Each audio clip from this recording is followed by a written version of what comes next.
पहले हरिजनन की सेवा कर, पहले सखीन को मना, पहले सहचरीन की सेवा कर, ये तो को अधिकार देंगे तब राधे राधे बोलियो।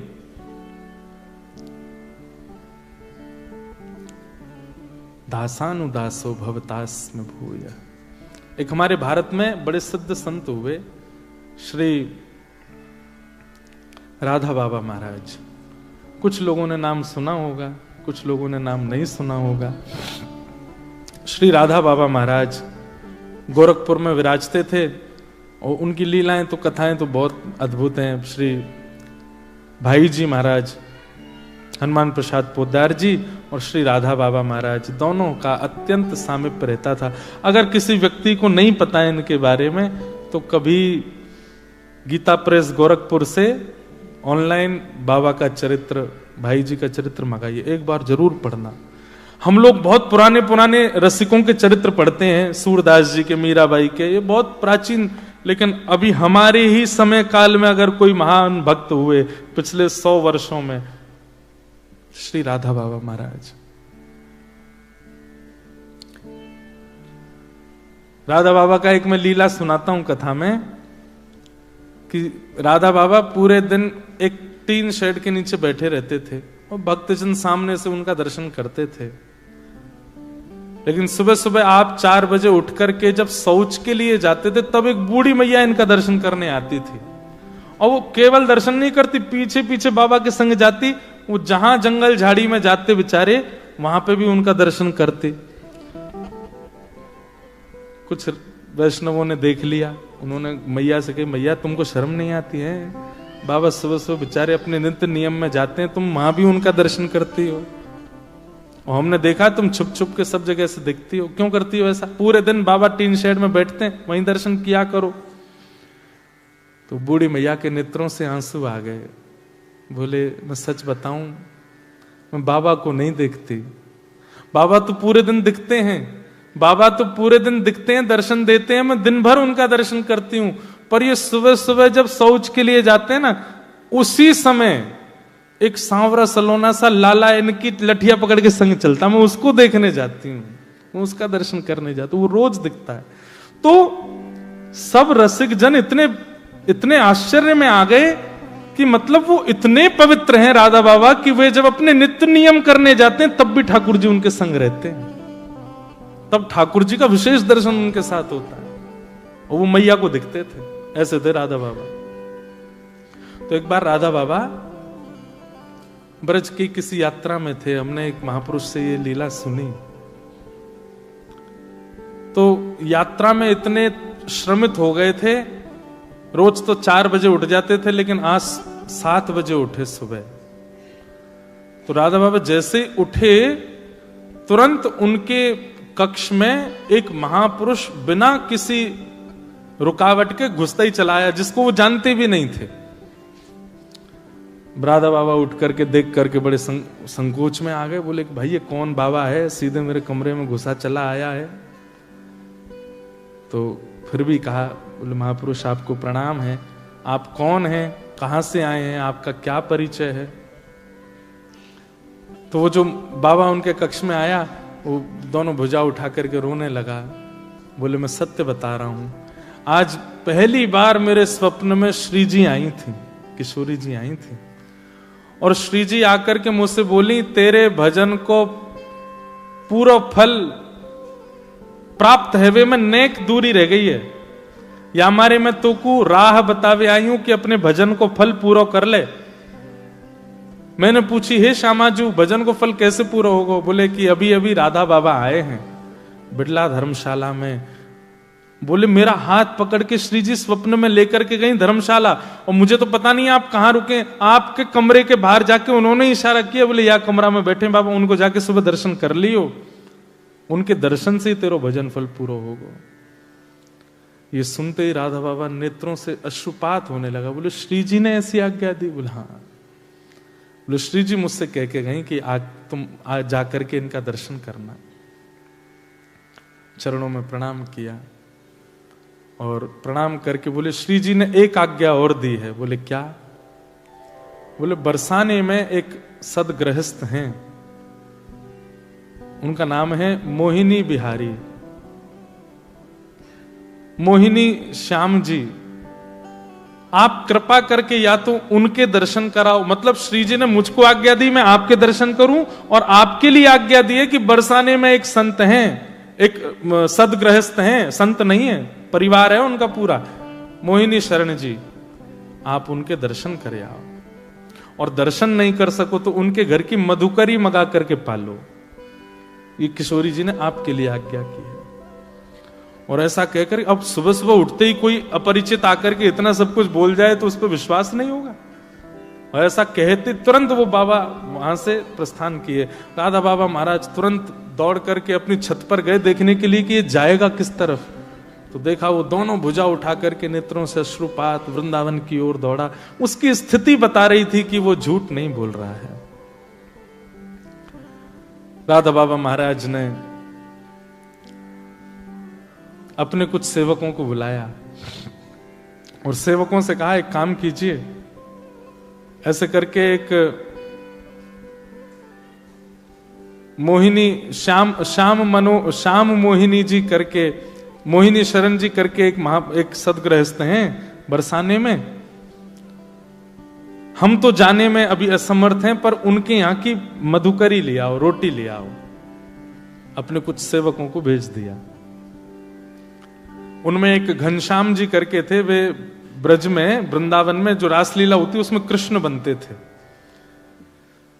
तो घनश्याम ठाकुर जी भी थे उसमें। तो उन सबको भेजा, जाओ जाकर के बरसाने में कोई मोहिनी शरण जी सदगृहस्थ हैं, उनके यहां से रोटी ले आओ। अब राधा बाबा महाराज किसी के यहाँ की प्रसादी मांग रहे हैं। राधा बाबा जिनको स्वयं श्री ठाकुर जी के प्रत्यक्ष दर्शन होते थे, वो किसी के घर की प्रसादी मांग रहे हैं, तो इसका मतलब वो कितना ऊंचा होगा। ये सब लोग बरसाने गए और बरसाने में जाकर के इन्होंने पूछना शुरू किया ब्रजवासियों से, भैया यहाँ पे कोई सदगृहस्थ है, उसका नाम मोहिनी शरण करके है। तो सब नाम सुने और सुन के हंसे। बोले क्या काम है उससे? बोले उसके यहाँ की रोटी चाहिए। बोले किसके लिए? बोले राधा बाबा के लिए।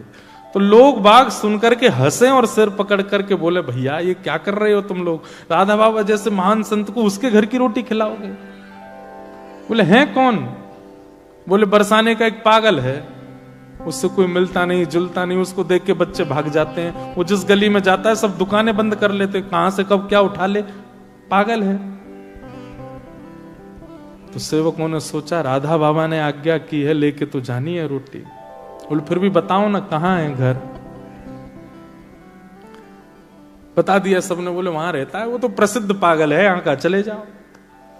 जैसे गए घर पर पहुंचे तो घर की स्थिति देख करके बिल्कुल नहीं लग रहा है कि एक वैष्णव का घर है। वैष्णव के घर की पहचान अलग होती है। तुलसी का पौधा तो होगा, बाहर कुछ सातिया तो बना होगा, गैया का गोबर तो रखा होगा, ठाकुर जी की सेवा घर में हो रही होगी, दिव्य अगरबत्ती की सुगंध आ रही होगी। ऐसे वैष्णवों के घर की पहचान होती है। हम जिस घर में रुके हैं मेलबर्न में, उस घर का नाम है वृंदावन। और उस घर के जिस कमरे में हम रुके उस कमरे का नाम है गोवर्धन। जहां भोजन बनता है ठाकुर जी का, उस भोजनालय का नाम है मैया की रसोई। जहां हमारे ठाकुर जी गिरधरलाल जी विराज रहे हैं उस कक्ष का नाम है बरसाना। और जहां आकर के सब लोग बैठते हैं और बैठ कर के वार्ता करें, चर्चा करें, जो कुछ भी करें, उस स्थान का नाम है रास स्थल। अब सोचो कैसा सुंदर पूरा घर, पूरा व्रज वृंदावन जैसा है। तो मतलब घर में जाकर के ये ना लगे कि यहाँ ठाकुर जी रेंट पे रहते हैं, बल्कि ये लगे मालिक रेंट पे रहते हैं, यहाँ के अधिकारी तो ठाकुर जी हैं। कई घरों में ऐसा लगता है ठाकुर जी रेंट पे रह रहे हैं, कि अलमारी में बैठे हैं। घर जाके ऐसा लगे कि मालिक रेंट पे रहते हैं, ठाकुर जी का अधिकार है।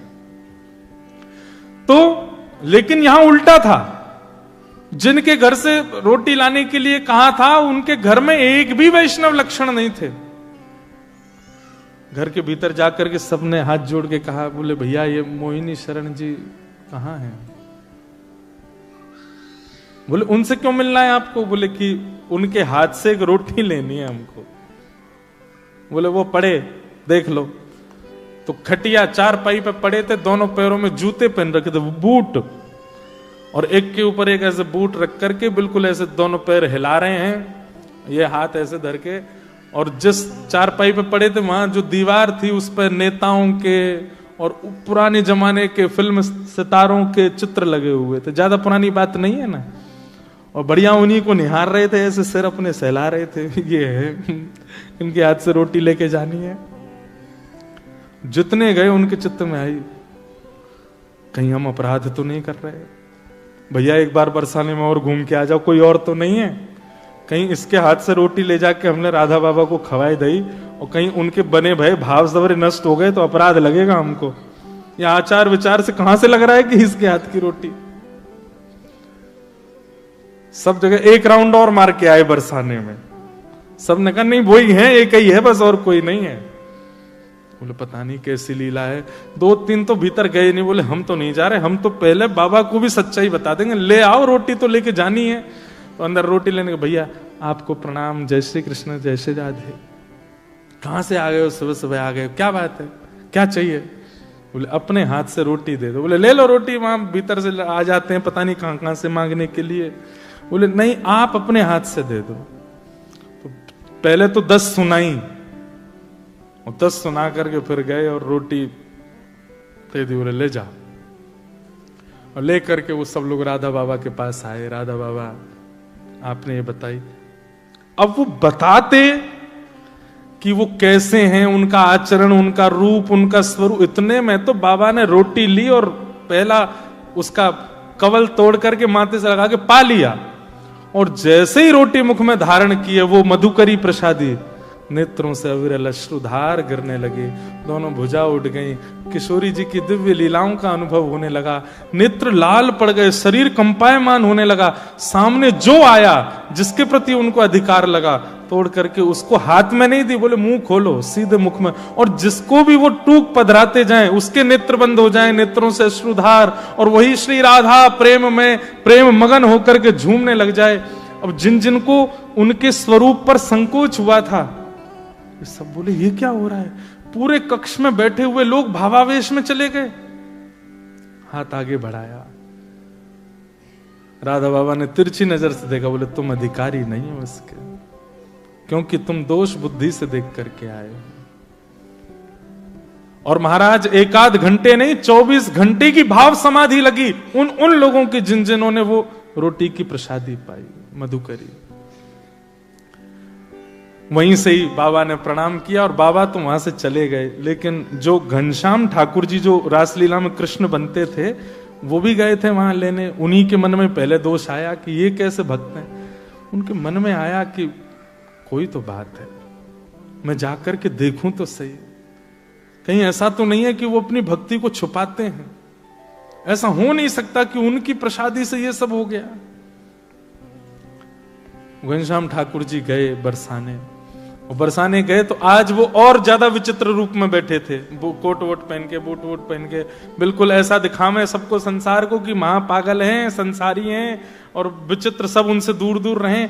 पर ये पहचान है एक अत्यंत वैष्णव की।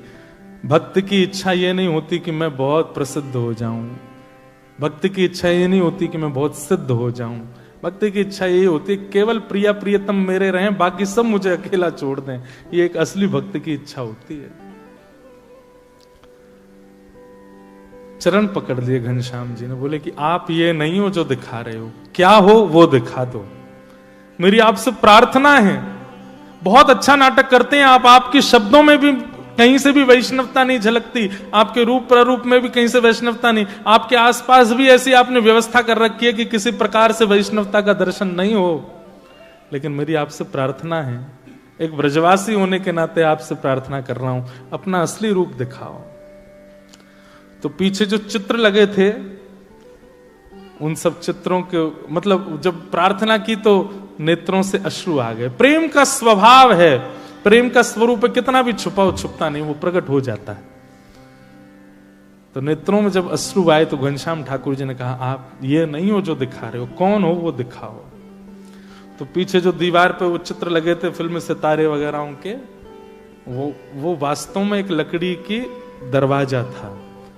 और जैसे ही उस दरवाजे को खोला तो वो एक झरोका था, एक बालकनी जैसी थी, और वो बालकनी ऐसी थी जहां से श्री किशोरी जी का रंग महल स्पष्ट दिखाई देता था।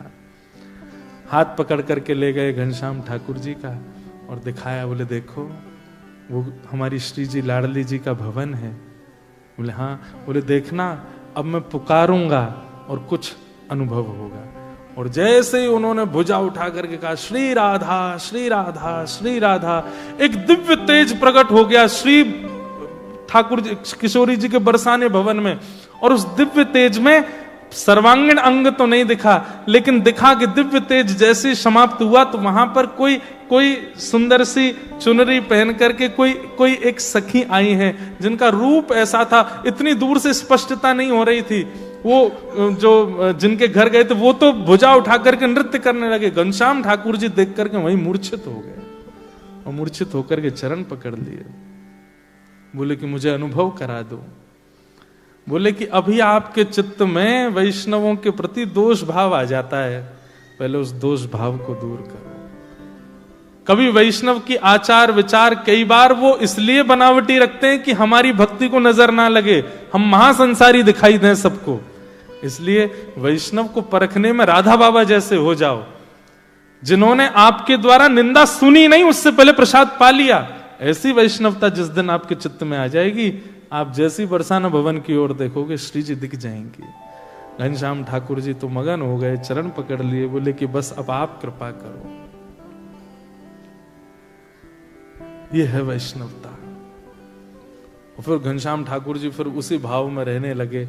अब तो ऐसी स्थिति उनकी हो गई कि अब कोई वैष्णव नहीं भी है और वो राह में खड़ा खड़ा अगर कुछ दुष्पान कर रहा है या कुछ दुर्वस्तु धुआं जैसा उड़ा रहा है, वो उसको भी प्रणाम करते। बोले तुम जरूर अपनी भक्ति छुपा रहे हो, इसलिए ऐसे हो ना, मुझे पता है। तुम आप हंस तो गए, लेकिन वास्तव में बताएं, जब तक ये दृष्टि नहीं बनेगी आपको भगवत अनुभव नहीं होगा। ऐसी दृष्टि बन जाएगी, कोई दोष युक्त व्यक्ति अत्यंत देखो ये तो भगवत कृपा हो जाएगी कि जो वास्तविक दोषी व्यक्ति है उसका परिचय आपको हो जाएगा।